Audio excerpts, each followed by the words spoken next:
પાટનગર ગાંધીનગર દૂષિત પાણીને કારણે ટાઇફોઇડની ચપેટમાં આવ્યું છે। નલ સે જલ યોજના થકી ઘર ઘર સુધી શુદ્ધ પાણી પહોંચાડવાની ડીંગો હાંકવામાં આવી રહી છે, ત્યારે કેન્દ્રીય જળશક્તિ મંત્રાલયે જ ગુજરાતની કડવી વાસ્તવિકતાને ઉજાગર કરી functionality assessment of household tap connection રિપોર્ટમાં એવા તારણો રજૂ થયા છે કે ગુજરાતમાં માત્ર 47% ઘરોમાં નળ દ્વારા પીવાલાયક પાણી પહોંચી શક્યું છે।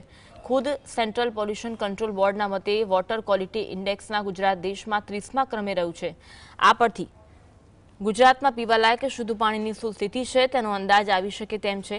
છેલ્લા 30 વર્ષથી વધુ સમયથી ગુજરાત પર ભાજપનું શાસન રહ્યું છે, ત્યારે કમનસીબી એ છે કે લોકો હજુ પણ પીવાલાયક પાણીથી પણ વંચિત રહ્યા છે। ચિંતાની વાત એ છે કે અન્ય રાજ્યો કરતાં પણ ગુજરાતમાં પીવાના પાણીની ગુણવત્તા નબળી કક્ષાની રહી છે। સ્માર્ટ સિટીના નામે કરોડો રૂપિયાનો ધુમાડો કરાય છે, ત્યારે જમીની હકીકત અલગ છે।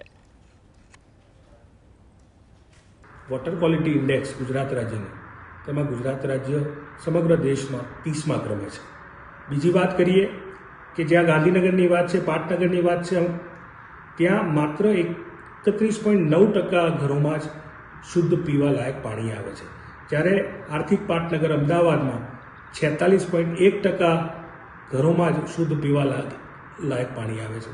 બનાસકાંઠા અને દાહોદના રિપોર્ટમાં મુજબ તો ત્યાં તો એકે ઘરમાં પીવાલાયક પાણી નથી।